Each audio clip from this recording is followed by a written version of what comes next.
अस्सलाम वालेकुम to all viewers. कैसे हैं दोस्तों आप? उम्मीद करता हूँ आप सब खैरियत से होंगे। दोस्तों, आज का जो हमारा टॉपिक है वो ये है कि कुछ दोस्तों ने हमसे कहा है कि जी आप जो है मुर्गों को बादाम देते हैं, अखरोट देते हैं या पिस्ता देते हैं, इन तीनों में से कौन सी चीज़ बेस्ट है? कौन सी ऐसी चीज़ है जिससे इन तीनों में आप समझते हैं कि नुकसान जिसके कम है और आप ये समझते हैं कि ये चीज़ जो है ये बेस्ट रहेगी?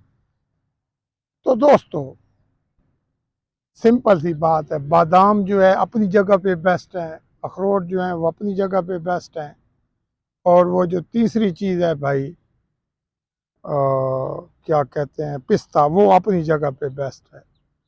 तो जो पिस्ता है ना, इन सब में वो एक ऐसी चीज़ है जिसका कोई नुकसान नहीं है पिस्ते का।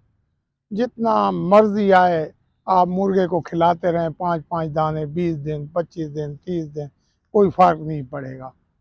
जो अखरोट हैं उसका भी इतना नुकसान नहीं है, लेकिन जो बादाम है ऑफ कोर्स, सर्दियों में बादाम जो है जब आप अपने मुर्ग को खिलाएंगे ज़्यादा तो आपका मुर्गा थोड़ा सा जो है ना, वो जो पंजाबी में कहते हैं ना गिला होता है, यानी गिले के मुराद ये होता है कि जाम होता है। तो ये होता है बादाम का नुकसान।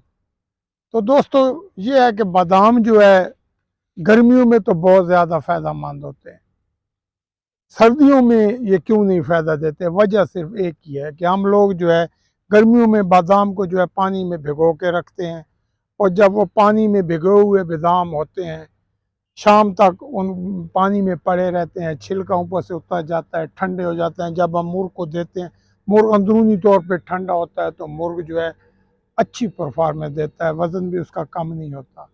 जबकि सर्दियों में हम यही रूल जब लागू करते हैं, बादाम जो है उसको पानी में भिगो के रखते हैं और फिर जब उतार के देते हैं वो ठंडा हो, बाहर भी ठंड होती है, नतीजा क्या होता है, आपका मुर्गा जो है वो जाम हो जाता है। इसलिए सर्दियों में मेरे ख्याल में, ज़रूरी नहीं आप इतफाक़ करें मेरी बात, मेरे ख्याल में सर्दियों में आपको चाहिए कि आप जो है बादाम जो है वो खुश्क बादाम ऐसे उंगली की मदद से छोटे छोटे तोड़ कर खिलाएं, नुकसान नहीं होगा। और जब गर्मियाँ आएँ तो जो ही गर्मियाँ स्टार्ट हो मार्च में, उसमें आप पानी में भिगो कर दें तो बेस्ट रहेगा। अगर कोई दोस्त मेरी इस बात से एग्री ना करे तो उसकी मर्ज़ी है, ये मेरा जो मैं तैयार करता हूँ तो मैं इसी तरीके से करता हूँ, इसमें नुकसान नहीं है। जहाँ तक रह गया सवाल कि मैं कौन सी चीज़ देता हूँ, मैं ज़्यादा दोस्तों यूज़ पिस्ता करता हूँ। कच्चा पिस्ता हो जिसको नमक जो है ना लगा के भूना गया हो, 50 से आम मिल जाता है वो पिस्ता, जिसको नमक में भुना हुआ ना हो, वो जैसे दरख्त से उतरता है उसी हालत में होता है।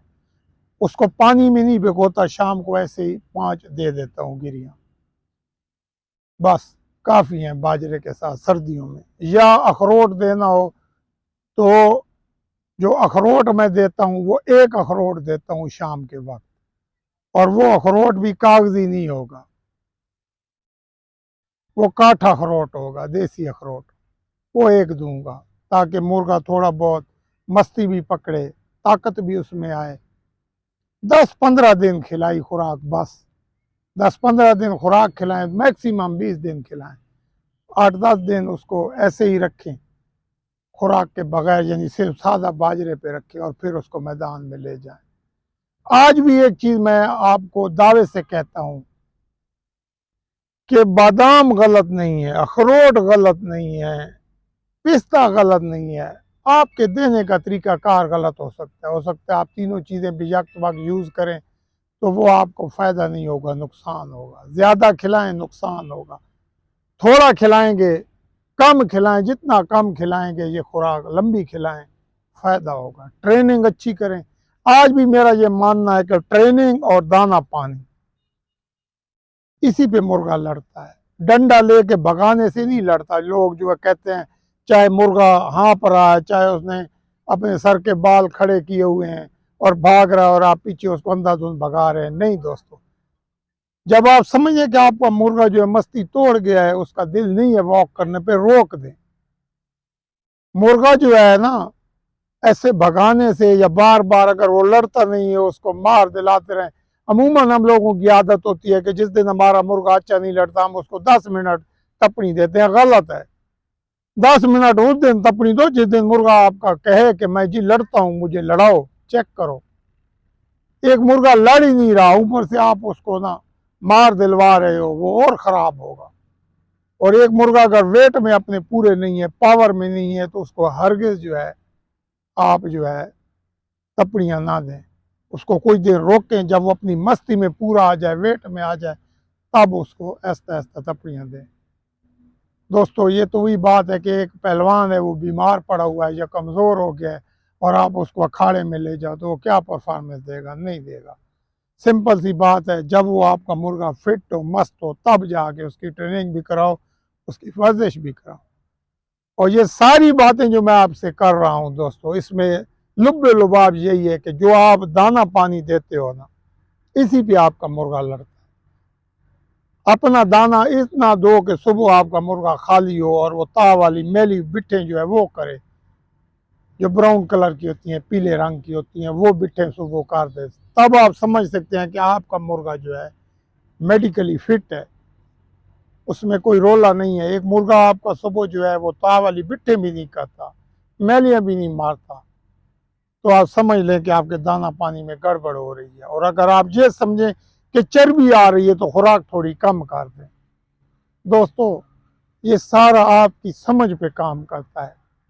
ये इस पे नहीं है कि एक बंदे ने आपको बता दिया है कि 5 बादाम दो या अखरोट दो या पिस्ते खिलाओ और आप अंधाधुंध लगे रहो। नहीं, आप अपनी समझ से मुर्गे की रूटीन चेक करें कि मेरा मुर्गा इस खुराक, इस रूटीन के बाद कौन सी परफॉर्मेंस दे रहा है, उस हिसाब से आप अपने मुर्ग को तैयार करें। तब आप देखेंगे कि ये तीनों चीजें ही फायदेमंद है। दोस्तों मैं जो है ये सारी चीजें यूज करता हूँ, लेकिन मुर्ग के हिसाब से कि कौन सा मेरा मुर्ग जो है बादामों पे अच्छा लड़ता है, कौन सा मेरा मुर्ग जो है वो लड़ता है पिस्ते पे अच्छा, कौन सा मेरा अखरोट पे अच्छा लड़ रहा है, कौन सा मेरा अंडे की सफ़ेदी पे लड़ रहा है, कौन सा मेरा हाफ फ्राई अंडे पे लड़ रहा है। कहने का मकसद ये है कि ये सारे काम जो है मैंने अपनी समझ से करने हैं, ना कि एक रट्टी लगाई हुई बात से। तो मुर्गबाजी में जो पहला कानून है वो यही है कि आप अपने मुर्ग की तबीयत समझें, उसको एक रूटीन के साथ रखें। आपको वाज़े तौर पर ये फ़र्क नज़र आ जाएगा कुछ अरसे के बाद कि आपके जो परफॉर्मेंस है वो बेहतर हो रही है, जब आप इन असूलों पे चलेंगे जिनसे जो बातें मैंने आपसे की हैं। तो दोस्तों हमारी आज की वीडियो अगर आपको अच्छी लगे तो उसको लाइक और शेयर ज़रूर कीजिएगा। इजाज़त चाहते हैं इस नारे के साथ कि शौक़ और शौकीन दोनों सलामत रहें। बहुत शुक्रिया। अल्लाह हाफ़िज़।